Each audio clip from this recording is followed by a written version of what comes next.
Hey everybody, and welcome to another edition of All Things Universal Orlando. Today we're going to be looking at the top 5 worst attractions on the studios side.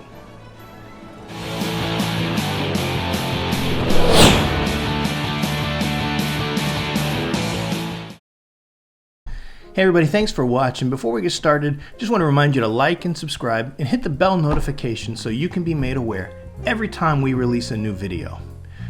Today, we're going to look at the top 5 worst attractions on the studio side of things. Last video, we looked at Islands of Adventure, and we gave you the top 5 least favorite attractions there. And again, this is very similar to that in that just because these 5 attractions are here, doesn't mean I don't like these attractions. It just means that with everything Universal Studios has to offer, these are the 5 that hit the bottom for me. Now, I will tell you, there are some of these that I absolutely don't like. No doubt about it. Some of them I don't want to do, really think they should be changed or rethemed. And I'll put a link in the description right up here now for a video I did on that, on the top 5 attractions that need to be rethemed at Universal Studios. And some of those, if not all of those, are on this list. But I'm going to put these in order as to the 5 attractions that they're the worst things there. So let's get right to it. Great Scott, number 5. Number 5, Kang and Kodos. Now, do not misunderstand me. I like this ride. It's one of the ones on this list that I like, and that's probably why it's at number 5. I'm a Simpsons guy. I like The Simpsons. I like the Springfield section of the park. I like every part of it.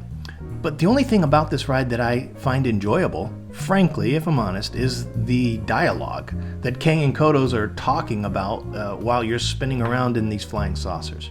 It's no different than One Fish, Two Fish, Red Fish, Blue Fish on the other side of at Islands of Adventure there, except you don't get wet on this one, and there is an element of humor to the dialogue.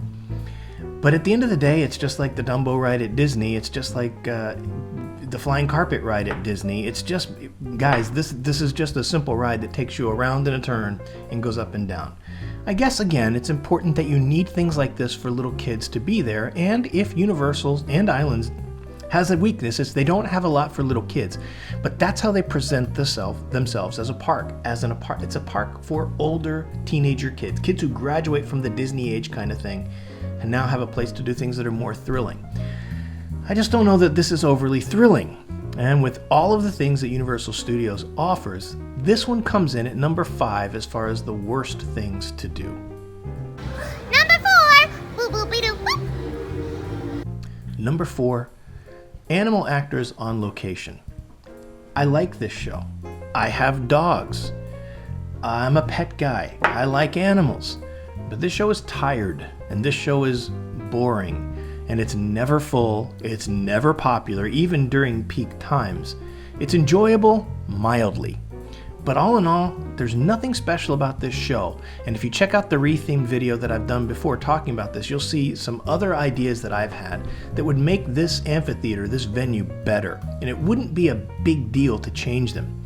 This one's just nothing special. I just don't know how appealing an animal actors show is at Universal Studios. When I go to Universal Studios, I think I'm going in to ride the movies. And yes, there are animals in movies. I just don't know that I want to see a show about it. I'd much rather see a live action show to something else that is theatrical in nature. This just isn't an enjoyable thing. It's long. I mean, by the time you're in and out, you're dealing with a half hour, and you walk out of there thinking, I could have done something else. I could have waited in line for Gringotts or Rip Ride or something better. At the end of the day, I just don't like this show, and I don't go see it. Maybe once, if I'm on vacation there for 3 or 4 days a week, I'll go see the show once, and then I'm good. I don't need to see it anymore.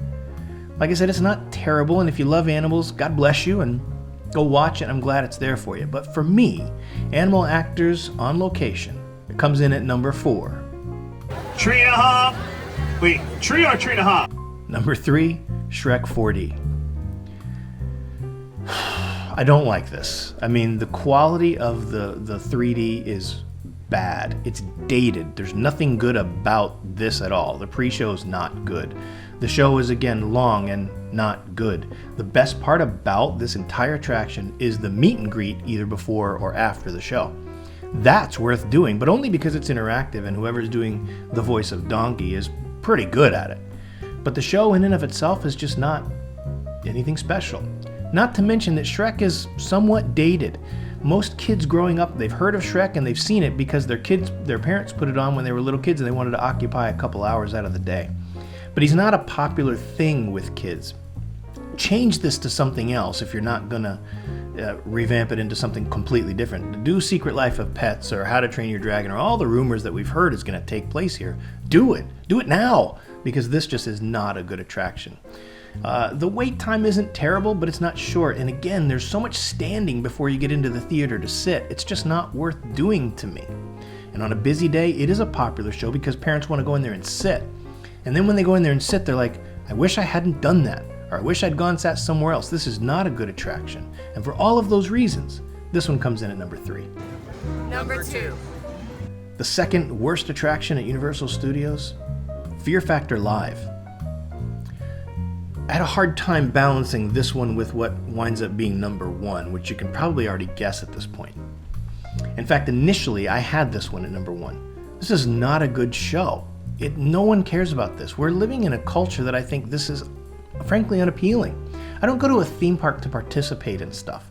I go to a theme park to ride rides or to see shows, and this doesn't even qualify as that. I mean, I guess it is a show, but there's nothing about this that I like.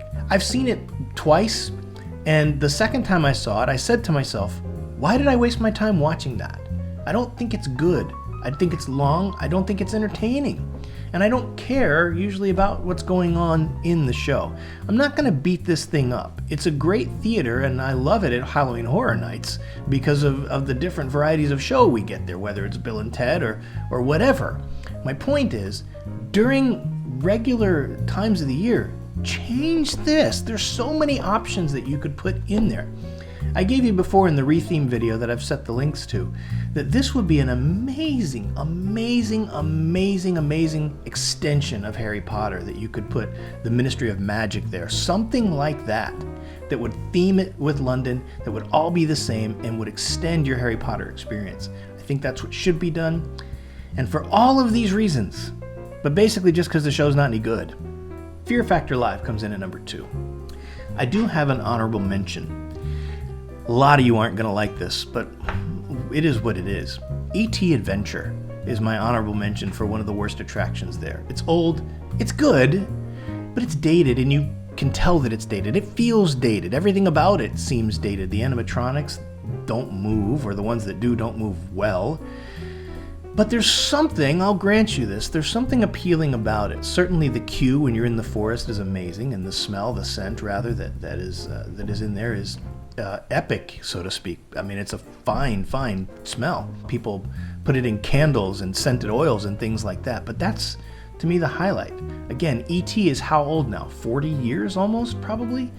I mean, it's just crazy when I think about how long and how outdated this attraction is. Do something else with this. I know it's popular, I know it's an original attraction, but it's just not that great. It's not terrible, it's not that great. And that's why it's the honorable mention.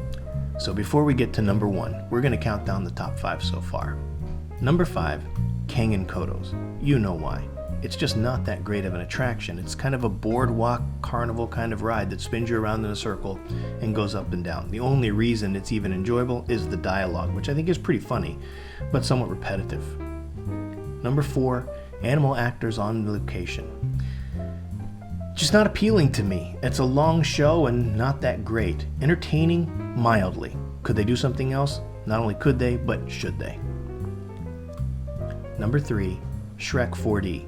Same thing I just said about Animal Actors, I could say here. It's dated, it's not very appealing, the 3D is horrible, everything about it's really bad. Like I said, when the best thing about the ride is the meet and greet after, maybe it's time to make a change.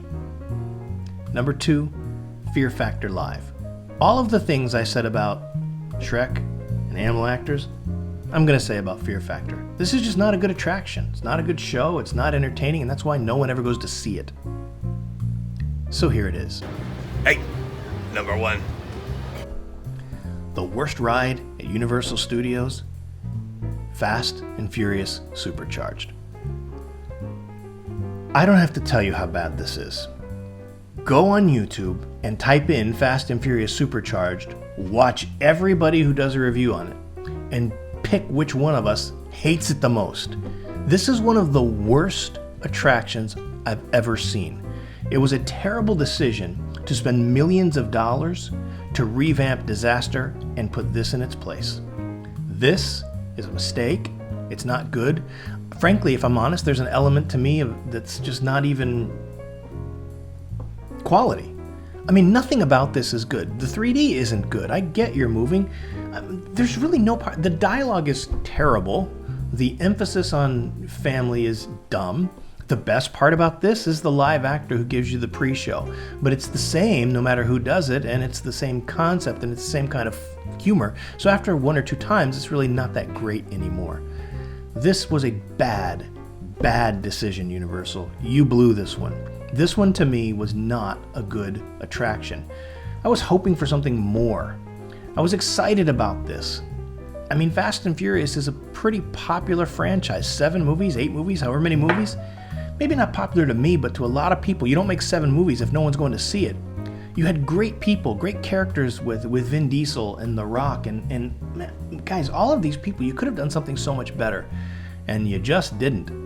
This is not a good attraction. I don't go see it anymore. I won't go see it. It's not worth the wait. It's not worth the virtual queue. Don't waste your time. After you've seen it once, don't go back because it's terrible. And for all of those reasons, Fast and Furious Supercharged is the worst attraction at any theme park. Remember last video I talked about how Poseidon's Fury was bad? I'd rather sit through that 5 times than go on Fast and Furious Supercharged even one more time. Hey everybody, thanks for watching. Again, I want to encourage you to like and subscribe, hit the bell notification so you can be made aware every time we put out a new video. Go bless somebody else today and watch the change it makes in your life. We'll see you.